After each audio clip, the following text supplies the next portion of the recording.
பிறர் மனம் புண்படி பேசக்கூடாது. Don't speak to of another. Vijayapuri என்ற நாட்டை விஜயவர்மன் என்ற மன்னன் ஆண்டு வந்தான். அவருடைய அரசரவையில் மகிபாலன் என்ற அமைச்சர் இருந்தார். நகைச்சுவை உணர்வும் புத்தி கூர்மையும் நிறைந்திருந்த அவர் சமயத்திற்கு ஏற்றபடி பேசும் ஆற்றலும் பெற்றிருந்தார். ஆனால் அவர் தோற்றத்தில் மிகவும் குள்ளமாக இருந்தார். ஒரு சமயம் மன்னன் விஜயவர்மன் அவரை பக்கத்து நாட்டிற்கு தூதராக அனுப்பினார். அந்த நாட்டு அரசன் பிறர் மனம் புண்படி பேசுவதில் விருப்பமுடையவனாக இருந்தான். அதில் அவனுக்கு ஒரு மகிழ்ச்சி. தூதுவராக வந்த அமைச்சர் மகிபாலன் குள்ளனாக இருப்பதை பார்த்து அவனுக்கு மகிழ்ச்சி தாங்கவில்லை. உடனே அவன் அமைச்சரை பார்த்து, தூதுவனாக அனுப்ப உன்னைவிட சிறந்த ஆள் கிடைக்கவில்லையா? இவ்வளவு குள்ளமாக இருக்கும் உன்னை போய் தூதராக அனுப்பியிருக்கிறாரே உங்கள் மன்னர் என்று கேலியாக கேட்டான்.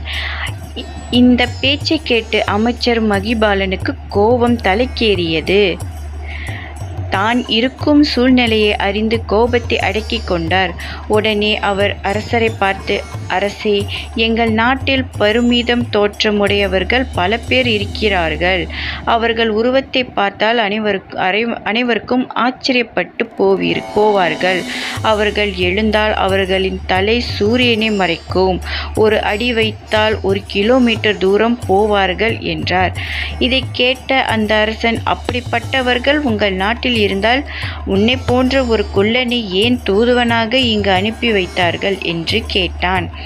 இதனால் அமைச்சர் பெரிதும் மனவேதனை அடைந்தார்.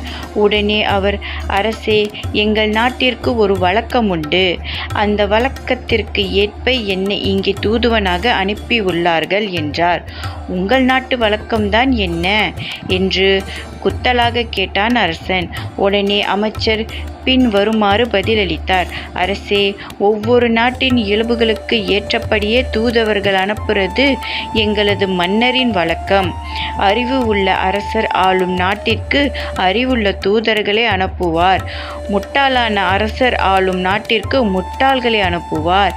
எங்கள் நாட்டிலே படிக்கட்டிய பெரிய முட்டாள் நான் தான். அதனால்தான் என்னை இந்த நாட்டிற்கு தூதனாக அனுப்பியுள்ளார் என்றார். இதை கேட்டதும் அந்த அரசர் அவமானத்தால் தலைகுனிந்தார். இனிமேல் யார் மனதையும் புண்படுத்தக்கூடாது என்று அவர் தன் மனதில் எண்ணிக்கொண்டார். அதன்படியே வாழ்வில் நடந்தார். நீதி: பிறர் மனம் புண்படி பேசக்கூடாது. அவ்வாறு பேசுபவர்கள் தாங்களே அவமானப்பட வேண்டி வரும். எனவே எப்பொழுதும் பிறர் மகிழும்படியாகவே பேச வேண்டும். இந்த கதை உங்களுக்கு பிடிச்சிருந்தா என் சேனலை சப்ஸ்கிரைப் பண்ணுங்கள், லைக் பண்ணுங்கள் மற்றும் ஷேர் பண்ணுங்கள். தேங்க்யூ.